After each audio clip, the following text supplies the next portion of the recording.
So now we will see input type datetime-local in HTML form. So guys, basically the input tag along with the type attribute that is datetime-local will help us to specify the date along with the time as well as the input field with no time zone. So basically whatever time is being selected by the user, it will be the local time for that particular user over here.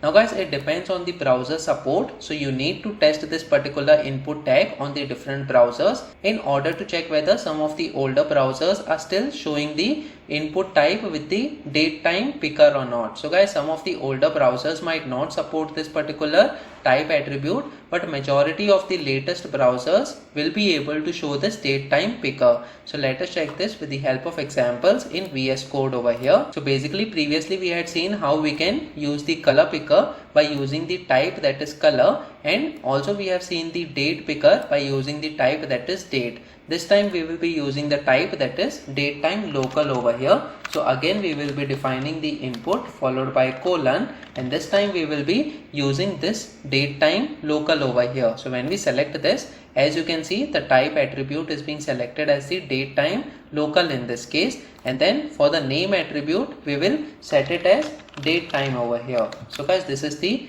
name attribute, and for the ID attribute as well we will set the string that is datetime in this case, and before this input we will also set the label as well so that the user is able to select the date as well as the time from this particular datetime picker. Now guys, for the for attribute we will set the ID of this datetime picker as the for attribute in this case. So I'll simply paste this datetime string, and then we will say select datetime over here.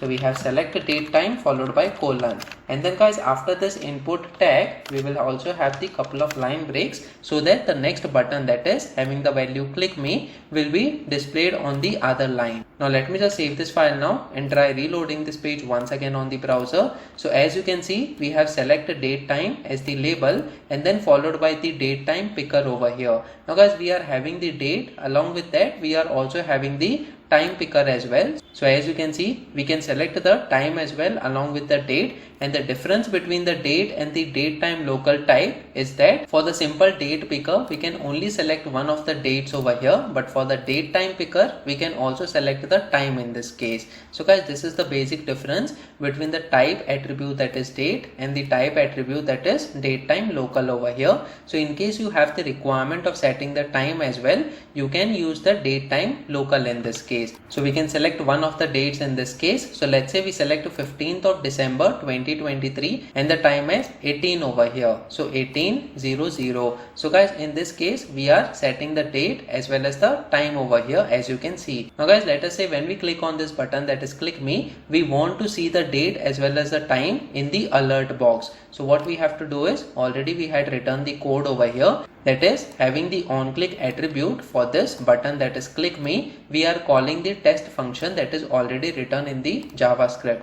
So guys, this is a very basic function that we have written over here. What we are doing is we will be getting the value of the date time picker and we will show that value inside the alert function. So we simply have to set the ID that is date time over here, and then we have to provide the alert that is date time is, and then followed by the variable in which the date time is being selected in this case. So guys, let me just save this file now and try reloading this page once again on the browser. I'll select the date as 10th of December 2023, and then let's say the time is 18:05 over here. So when we set this 18:05 in this case, you can see that the date and time is being selected over here, and when we click on this button that is click me, as you can see, we are getting the year that is 2023 followed by the month that is 12 and then followed by the date that is 10, and then guys we have this character that is T, which is separating the date as well as the time, and then after this character we have the time that is 18, which is the hour,